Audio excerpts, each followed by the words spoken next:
The member from Kitchener-Conestoga. Yes, well, thank you, Speaker. Speaker, to the Premier, this is the second time in as many weeks I've had to question the Liberal government for dragging its heels on openness and transparency.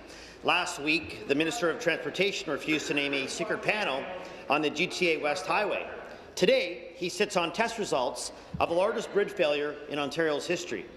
Speaker, January's $106 million Nipigon bridge failure, 42 days after opening, tore up a vital trade conduit between East and West and split Canada in two.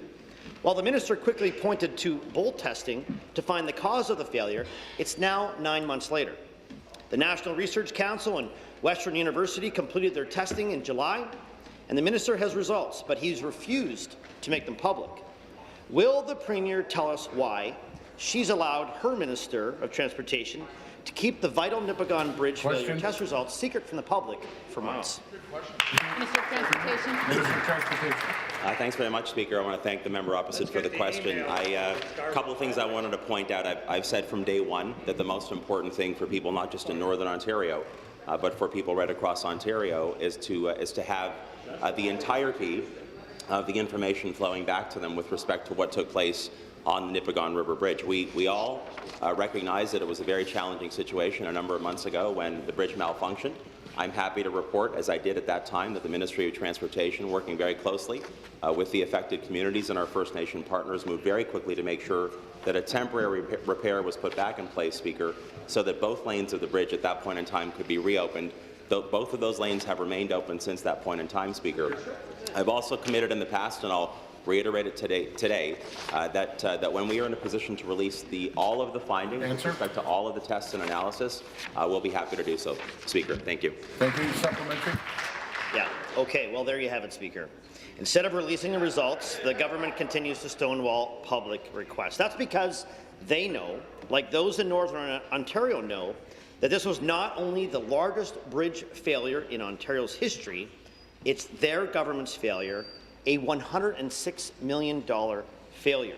The minister has sat on these results all summer, and his silence does nothing to answer questions as to how, after spending $106 million on a vanity bridge project, it could have failed so quickly. Were there other options? Did the government rush the design before an election? Was there any oversight on this project? And can motorists trust that the first bridge failure will in fact be the last? The people of Ontario are owed an explanation today. Will the Premier lift the veil of secrecy and order the release of test results into the Nipigon bridge failure immediately? Yes or no? Well, thanks very much, Speaker. I thank the member for the follow-up question. I've had the chance to be up in the Nipigon area, and let me take a quick moment, Speaker, to pay tribute to my colleague, the member from Thunder Bay, who represents that community, the minister who has stood alongside me and has been a strong champion for his community on this file and so many others, Speaker.